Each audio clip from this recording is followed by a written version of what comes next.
Hey guys, it's speedysteve2448 making another Yugioh video. Now, in this video is going to be my deck profile of my most recent Psychic Saber deck for the January 2014 format.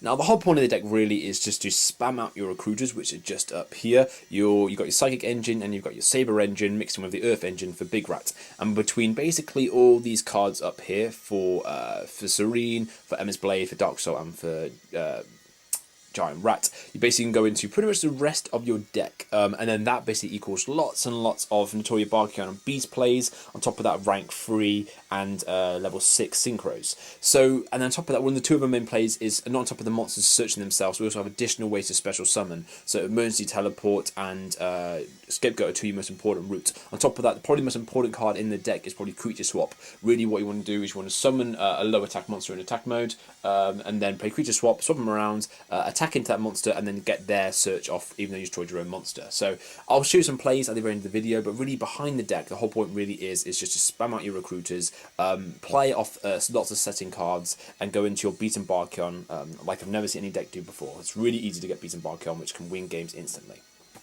So on to the monsters.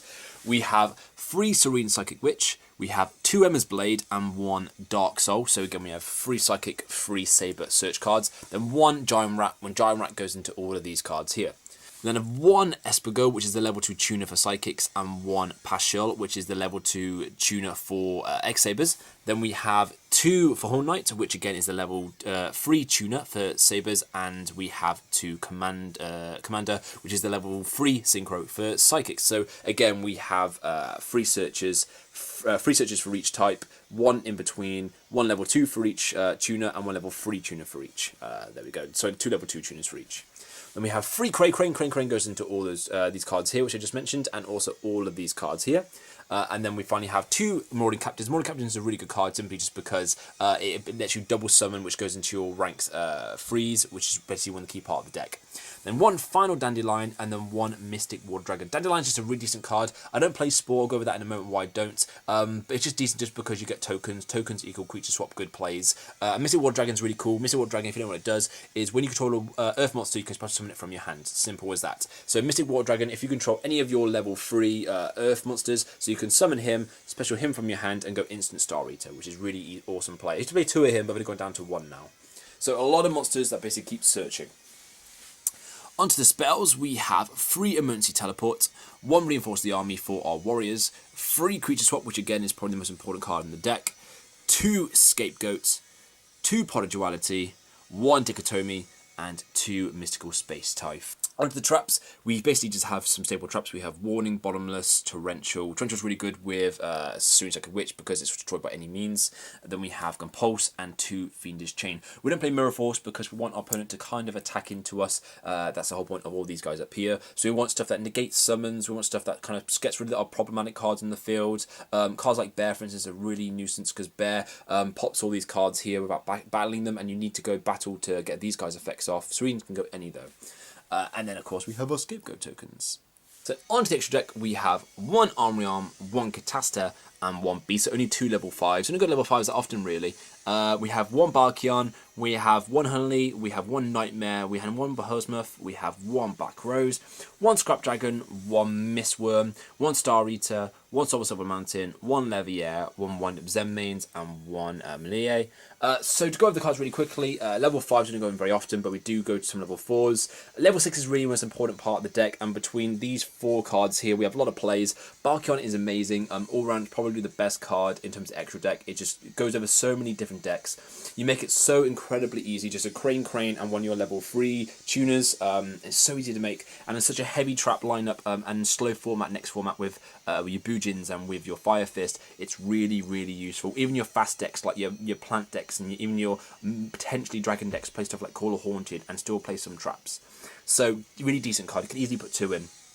Helena is really cool. Basically, you just need you can use it with your Saber decks, because again, the cool thing about it, because you play your Psychic Saber route, you can go for Psychic monsters and go for Saber monsters. So this guy basically pops through your back row. This guy, you pick 1 spell, monster, or trap in your opponent's hand. They reveal it. If you get the answer correct, then he gains 1,000 attack points till the end of the turn. And at the end of your opponent's turn, you know what this guy does, is removes cards from play, but he's also a Psychic.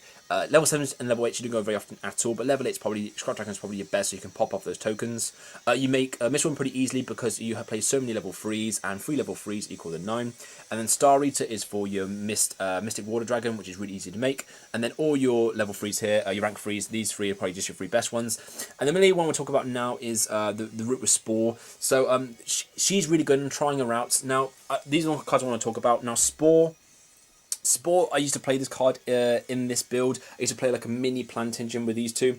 But because you already have such a good engine with a Psychic Saber, you don't want to build a mini engine inside 2 already engines. And the thing with Spore is the fact that your main plays really are Beast and Barkion. It's not about synchro summoning quite a lot. So we don't play Formula and we don't play Librarian simply because you're not spamming out synchro monsters. We spam out a single synchro monster like one of these guys over here. That could be problematic in the scenario, and then we play back row and we play creature swap and stuff to support that card. So with Spore, by playing it, sometimes it comes really dead, and you have to remove your Dandelion from play. And Dandelion is pretty much one of your main cards to keep repeating again over and over again because you want the tokens off Dandelion. So every time I go Crane and I've got multiple targets in my graveyard, unless I want to go for a synchro and I need a tuner, I'll go for Dandelion. Dandelion on Modern Captain, Dandelion all the time because it gives me tokens which then I can abuse with creature swap, because again creature swap is the most important card in the deck. So that's why I don't play Spore. Again, also if I had Spore, then I do have to add Formula in. I do have to have Librarian in, and the extra deck's pretty tight as it is. There's more cards I want in here. There's definitely more, I definitely want more than 4 rank 3s, and there's just not enough room. So that's really not playing Spore, just because again it's your point in the deck isn't to synchro spam loads. And the good thing about Dandelion is it's just a one-off little card with this guy. So most important with her is pretty much what she does is you can discard a card to the graveyard from your deck. So Dandelion, so you get 2 Dandelion tokens to your side of the field, then you play creature swap. Or if you activate effect, you've got Dandelion all in the graveyard, you can bring her back, then play creature swap and creature swap Dandelion. So the whole point of her really is when you have creature swap in hands, you can bring back Dandelion to the graveyard and creature swap your tokens, or you can bring Dandelion to the graveyard, or you can bring Dandelion back from the graveyard and creature swap Dandelion.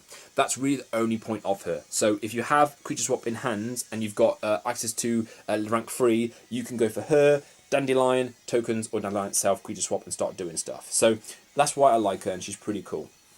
Other cards I want to talk about really quickly is Redox. Redox, I just don't like it in this deck at all. I know it's an Earth deck and a lot of people always say about Redox, but the thing is you have so many searchers already that search your deck. He's just not amazing. You can play him if you want to. I just find him sometimes really cloggy. And again, like, I don't know, I just don't like him huge amounts.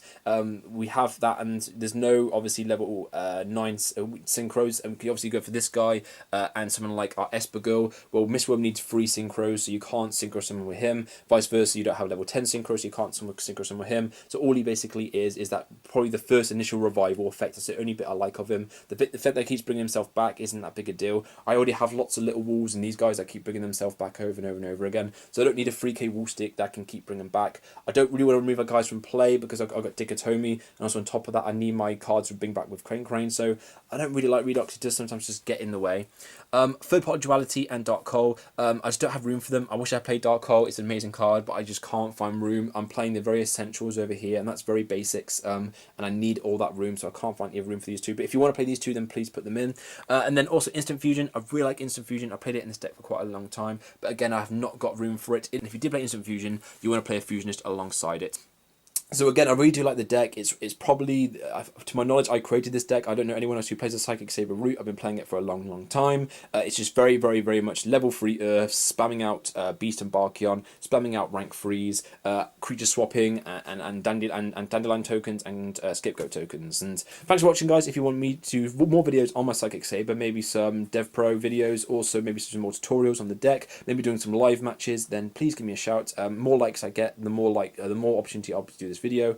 And thanks for watching, guys. Take care, and I'll see you guys real soon.